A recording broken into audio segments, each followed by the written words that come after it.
We begin in the United States because the Prime Minister has been welcomed at a lavish ceremony at the White House ahead of a state dinner, with talks with the US President dominated by Anthony Albanese's upcoming visit to China. Our political editor Andrew Clennell is live for us at the White House this morning. Good afternoon where you are, Andrew, so run us through the day's play. Well, good morning where you are, Pete. Anthony Albanese's been in the Parliament for 27 years and he's been Prime Minister for 18 months, but he's never had a day like this one.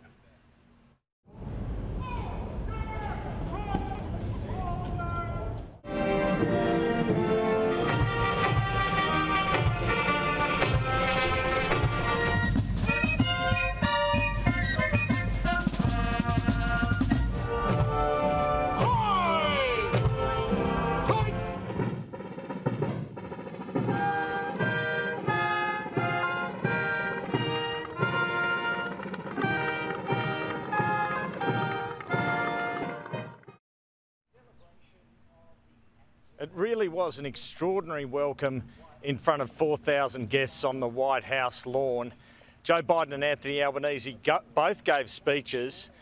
The President was condemning Hamas and was happy that Australia was doing the same.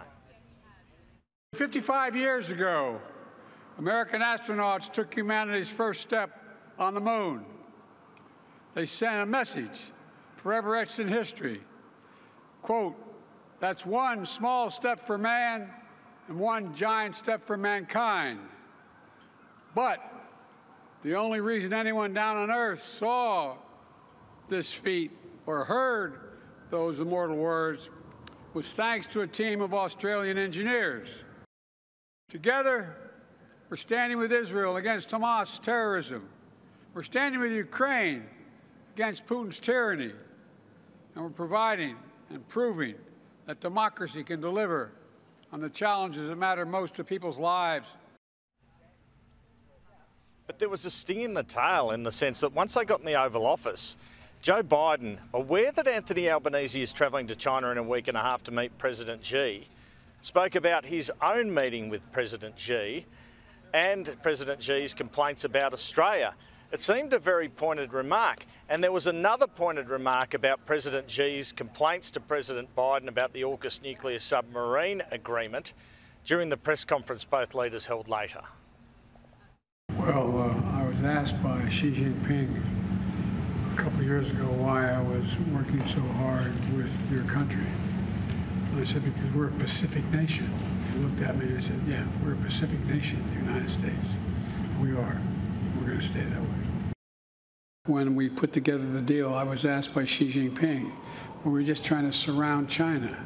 I said, no, we're not surrounding China. We're just making sure that the sea lanes remain open.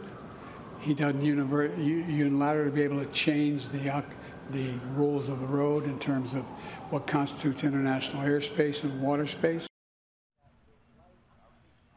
The President said he was going to try to get the legislation that enables the $368 billion nuclear submarine agreement through Congress this year. I urge Congress to pass our AUKUS legislation this year. And Joe Biden had some words of warning almost when it came to Anthony Albanese's upcoming visit to China. Trust but verify is the phrase. And look, China is having their own internal and external difficulties right now. State dinner tonight, Pete. Word is Margot Robbie's going to MC. Will Nicole Kidman and Keith Urban turn up? That's one rumour.